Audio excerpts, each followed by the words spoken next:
In this video, you'll get a quick overview of the Cortisol Awakening Response, a complementary add-on to the Hormone Zoomer and now automatically included on Vibrant's Salivary Hormones test. I'll explain what CAR is, what it reveals, and why it matters.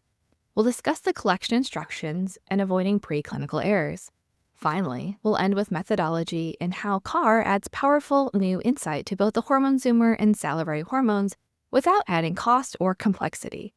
But first, let's start by understanding what cortisol is and why it's so essential to our stress and energy systems. Cortisol is a steroid hormone produced by your adrenal glands. It's often called the stress hormone, but its role goes far beyond stress. In fact, it's essential for energy balance, resilience, and recovery.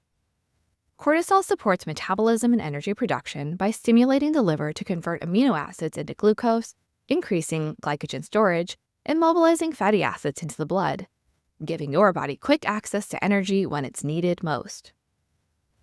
It also promotes survival under stress by increasing blood coagulation to prevent excessive bleeding and helping the body retain sodium to maintain blood pressure during acute stress.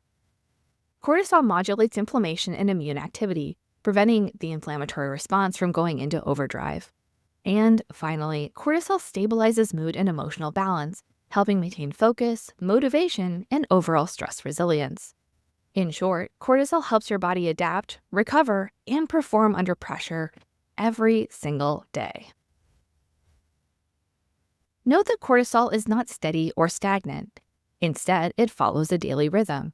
Cortisol is highest in the morning to help you wake up and lowest at night to allow rest and repair. This pattern is known as the diurnal cortisol curve. If elevated cortisol in the morning helps you wake up, what then is the cortisol awakening response? The cortisol awakening response, often referred to as the CAR, is a rapid and predictable surge in cortisol levels after waking in the morning. It typically peaks about half an hour after waking, and this is independent of the normal circadian rhythm of cortisol secretion. In other words, while high cortisol before you open your eyes helps you wake up, it's the cortisol awakening response that helps you get out of bed, get going, and feel alert first thing in the morning. You can think of CAR as the brain's get up and go signal. In fact, the cortisol awakening response plays a key biological role in preparing the brain and body for the demands of the upcoming day, and it does this by mobilizing energy resources, reducing sleep inertia, regulating glucose, lowering inflammation, and activating immune defenses. It's thought that CAR is influenced by stress anticipation. In other words, it reflects how ready your system is to meet anticipated challenges. Because of this, the CAR is highly dynamic and serves as a real-time indicator of how effectively the HPA axis is adapting to daily stressors. On the flip side, abnormal CAR patterns, either blunted or exaggerated, have been associated with conditions such as depression, hypertension, type 2 diabetes, metabolic syndrome, and cardiovascular disease, offering insight into overall stress resilience and metabolic health. Because of this, CAR gives us insight into both stress resilience and metabolic readiness. Next, let's visualize different cortisol awakening response patterns. Here is a normal cortisol awakening response. The patient's cortisol was high upon waking and doubled in the first 30 minutes after waking. In this case, from about 4 to about 8. Then their cortisol went back down by 60 minutes after waking to about the same level as their waking cortisol, and then continued to decrease until nighttime. Then, when they woke in the middle of the night, their cortisol was still in range, providing evidence that something besides cortisol woke them up. Next, let's look at a couple of abnormal CAR graphs. This patient had a robust cortisol awakening response. Their cortisol doubled within the first 30 minutes. However, this patient regularly experiences work stress earlier in their day. As a result, their cortisol remained artificially elevated at 60 minutes when it should have started going down. This is the type of patient who often reports feeling anxious after coffee. Caffeine has been shown to increase cortisol, so giving this type of patient too much coffee is like pouring gasoline on the fire. In the second example, the patient has a poor CAR. Their cortisol only increased 24% in 30 minutes.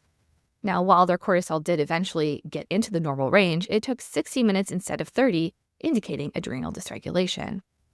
This is the type of patient who needs to be out of bed for 2 hours and drink 4 cups of coffee to feel fully awake and alert. In this third example, the patient's cortisol spikes in the middle of the night, causing them to wake up and struggle to fall back asleep, contributing to insomnia and fatigue. This last example shows what a car might look like for someone with adrenal fatigue or burnout. Their waking cortisol is low, and there is no perceivable car peak. In fact, they're barely making enough cortisol to bring their evening and night levels into range. This is the type of patient who's been burning the candle at both ends for so long, and their adrenal glands are so depleted that they can barely produce hormones at all. This contributes to symptoms like difficulty waking up and reliance on caffeine, fatigue and low energy, especially in the morning. Also, midday crashes, often with bursts of energy late in the evening as cortisol gets back into range. Also, poor stress tolerance and feeling easily overwhelmed, sleep disturbances, cravings for salty or sweet foods, lightheadedness upon standing, brain fog, memory or concentration issues. Also, weakened immune function, such as frequent colds, slow recovery, mood challenges, including anxiety, irritability, and mild depression, and hormonal irregularities, including menstrual cycle changes and low libido. In addition to the saliva-free cortisol pattern, Vibrant's CAR also includes a saliva-free cortisone pattern.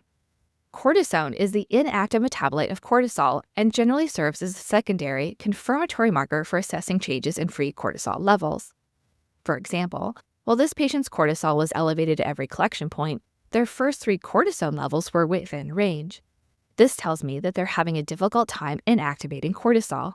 This aligns with the patient being in a heightened state or hypervigilant state where the body hangs on to active cortisol for longer. Comparing a patient's cortisone versus cortisol graph helps clinicians differentiate between cortisol overproduction and impaired cortisol clearance. And here's the full list of markers for the CAR. It includes cortisol and cortisone levels upon waking, 30 minutes after waking, 60 minutes after waking, evening before dinner, night before bed, and a 6th optional insomnia sample if the patient wakes during the night. We also give you the total saliva cortisol and total saliva cortisone. Now let's discuss the collection instructions and how to avoid preclinical errors. To measure the CAR, the patient collects up to 6 saliva samples, including a saliva sample immediately upon waking, 30 minutes after waking, 60 minutes after waking, an evening sample before dinner, and a night sample before bed. The 6th sample is optional. If the patient wakes during the night, they have the option to collect a 6th insomnia sample. The insomnia sample helps determine whether a midnight cortisol spike caused the patient to wake up. And this is not necessarily at 12 a.m. midnight, but any time the patient wakes during the night. Note, to obtain an accurate CAR measurement, strict adherence to saliva collection times must occur upon waking. Delays of 50 minutes in sample collection following waking will remove the immediate post-waking latent period from CAR estimates, while retaining later estimates of elevated cortisol secretion. In other words, timing is everything for an accurate CAR. Also note that CAR requires saliva samples. This is because saliva provides real-time measurements of the free bioavailable hormone levels. In contrast, urine provides delayed insights, reflecting combined hormone production, metabolism, and clearance. While the urinary diurnal cortisol curve can provide insight in how high or low a patient's cortisol was, the first morning sample reflects a combination of all the cortisol produced, metabolized, and excreted into the urine from bedtime until the first morning void. Similarly, the second morning sample of urine, collected 2 hours after waking, reflects all the cortisol produced, metabolized, and excreted into the urine between the first morning void and the second morning void. It can't tell us when exactly the cortisol peak occurred. Next, let's talk about methodology. Vibrant uses liquid chromatography tandem mass spectrometry for quantitative detection of salivary cortisol and cortisone.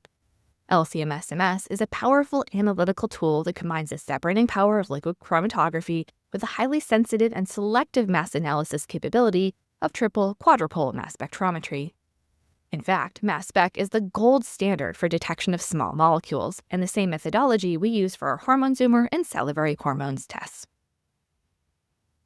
On a related note, the Salivary Hormones automatically includes CAR, and the CAR is available as a free add-on when you order the Hormone Zoomer. What this looks like is that once you check the box to add the Hormone Zoomer to your cart, the Cortisol Awakening Response becomes a clickable option, allowing you to check the box for Cortisol Awakening Response and add it to your cart.